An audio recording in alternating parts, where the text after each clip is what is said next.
Өнөөдөр Блюскачт буудалд мэдлэг түгээх семинар эмийн зохицуулалтын зарим асуудлууд сэдвт сургалт боллоо. Сургалтанд эмийн хэрэгслийн хяналт зохицуулалтын газрын зарим албаа хаагчид салбарын мэрэгчлэнүүд болон эмийн хэрэгслийн зохицуулалтын талаар сонирхсон иргэдийн төлөөлөл гэснийг 170 гаруй хүн оролцлоо. Койкагийн Монгол Төгс суурин төлөөлөгчийн газрын шугамаар бүгд найрамдах Солонгос улсын эмийн хэрэгсэл эрх зүйн зохицуулалт практик туршлагыг судалж Монгол улсын нөхцөлд нийцүүлэн хэрэгжүүлэхэд ямар бэрхшээл хүндрэл ололттой тал байгааг салбарын төлөөлөл судлаад иржээ. Дэлхийн эрүүл мэндийн байгууллага эмийн зохицуулалтын 9 чиг үүргийг тодорхойлоод тэгээд эдгээр чиг үүргүүдийн хүрээнд улс орнуудын эмийн зохицуулалтын байгууллагыг төлөвшлийн түвшингөөр нь 1, 2, 3 дахь түвшин гэж хувааж авч үздэг. Солонгос улсын хувьд бол зохицуулалтын 4-р түвшин буюу хамгийн дээд түвшинд байдаг. Тэгэхээр энэ улс орны эмийн зохицуулалтаас суралцах зүйл бидэнд маш их. Тэгэхээр 3, 4-р түвшинд хүрсний дараа төлөвшлийн түвшинд хүрсний дараа Дэлхийн эрүүл мэндийн байгууллагын чагсаалт гэдэг чагсаалтад багтаад тэр маань одоо бусад улс орнд даган дуурайж болох, үлгэр жишээ авч болох тэр эмийн зохицуулалтын одоо үлгэр жишээ байдалд очдог. Тэгэхээр Солонгос улсын хувьд бол энэ чагсаалтад байдаг. Өөрөөр хэлбэл зохицуулалт бол дээд зэргийн өндөр түвшинд хүрсэн.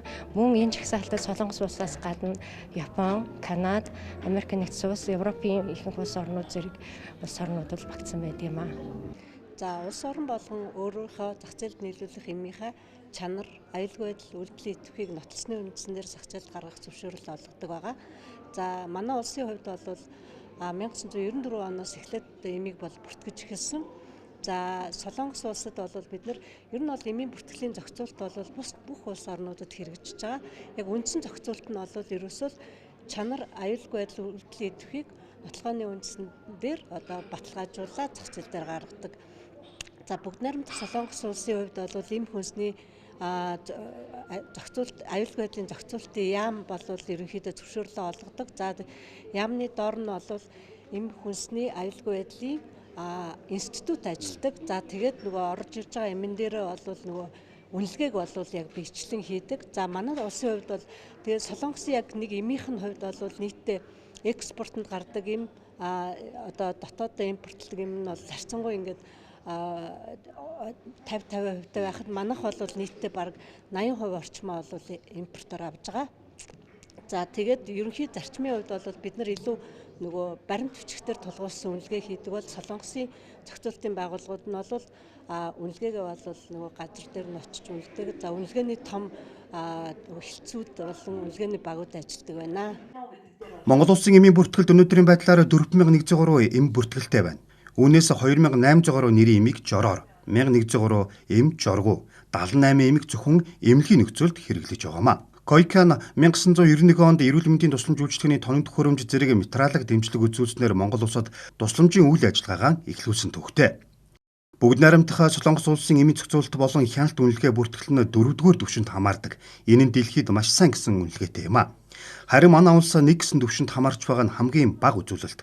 Үүнийг дээшлүүлэхэд төрх хувийн хвшил бодлогоон зангидж эмийн зохистой харьцааг бий болгох нь чухал байгаа гэдгийг албаныхан тодтоглоо.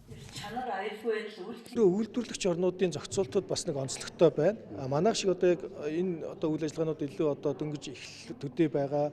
Одоо бас ингээд олон улсын стандартууд бол бид нар одоо үндэсний одоо байгууллагуудаараа л одоо итгэмжлэгтэй байгаа болохоос яг одоо олон улсын буюу одоо яг одоо малгай байгууллагын зөвшөөрөгдсөн орнуудын итгэмжлүүд бол хараахан эхлэх байгаад байна.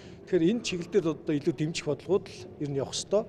Тэгэхээр одоо энэ орон зайг нөхөхийн тулд одоо бид нар зайлшгүй одоо юу гэдэг импортын юмнуудыг одоо бас илүүтэй одоо бас одоо бүртгэлийн асуудал дээр анхаарах те чанар аюулгүй байдал дээр анхаарах энэ ялангуяа одоо бидний төлөвшлийн түвшин 3, 4-т орнууд тий одоо өндөр хөгжтэй орнууд гэж бид яриад байгаа. Одоо өнөөдрийн биднээс хамтарч ажиллаад байгаа бүгд найрамд Солонгос улс бол одоо Азийн бол хамгийн том жишээ орн байж байгаа. Тийм эмийн одоо сатуу хяналт зохицуулалттай юм газруудтайгаа илүү нэгт ажил тэдний сайн туршлагуудаас олцож энд одоо биднээс бага хугацаанд илүү одоо чадварыг бий болгох гэдэг энэ зорилтын энэ агуулгын хүрээнд дээр одоо бас ижил түвшний орнуудын ч гэсэн одоо туршлага солилцох энэ одоо бас том хөтөлбөрүүд явж байна. Тэгэхээр энэ Азийн нэг 5 орныг сонгоцсон одоо бас энэ хөтөлбөр дээр одоо Монгол улс бас нэг орн бол сонгогдоод ингээд одоо биднээс харилцан тусдах судалцаж одоо тэн дээр гарч байгаа алдаа оноогоос одоо ингэж анхаарч тийм ээ сайн юмнуудаа илүү одоо туршлагуудаа сонсож сул байгаа зүйлүүдэд яаж сайжруулах уу гэдэг энэ одоо олон улсын туршлага болон одоо бас бид нар одоо өөрсдийн одоо дотоодын одоо эмч мэрэгчнүүдийн энэ одоо гаргаж байгаа санаачлах энэ хүрээн дээр одоо үйл ажиллагаануудаа илүү эрчимжүүлж ажиллаж байгаа. Энэхүү семинар нь зөвхөн мэдлэг түгээх арга хэмжээ биш харин Монгол улсад эмэмлэгийн хэрэгслийн зохицуулалтын тогтолцоог боловсронгуй болгох, тус салбарын мэрэгчлэнүүд болон олон нийтийн мэдлэг чадварыг бэхжүүлэхэд чиглэсэн чухал алхам юм а. Койкан цаашид Монгол улсын засгийн газартай хамтран ажиллаж олон нийтэд зориулсан эрүүл аюулгүй орчныг бүрдүүлэхэд бодит хувь нэмэр оруулах болно. Цаашид сургалтын үр дүнг олон нийтэд түгээх семинар, орон нутгийн сургалт, дараагийн шатны зөвлөх үйл ажиллагааг үе шаттай хэрэгжүүлж Монгол улсын эрүүл мэндийн салбарын тогтолцооны шинжилэл болон хүний нөөцийн чадварыг тогтвортой нэмэгдүүлэхэд хувь нэмрээ оруулах төлөвлөгөөтэй байна. Эмийн зохицуулалт гэдэг нь нийгмийн эрүүл мэндийг хамгаалахад эмчгэд чиглэсэн харилцан уялдаа бүхий үйл ажиллагаануудын цогц юм. Энэ хүрээнд эм эмнэлгийн хэрэгслийн хяналт зохицуулалтын газар эмийн зохистой хэрэглээг бий болгох, эм үйлдвэрлэлийн зохицуулалт, эмийн бүртгэл, лиценз тусгай зөвшөөрлийг зохицуулах зэрэг чиг үүргүүдийг хэрэгжүүлж байгаамаа.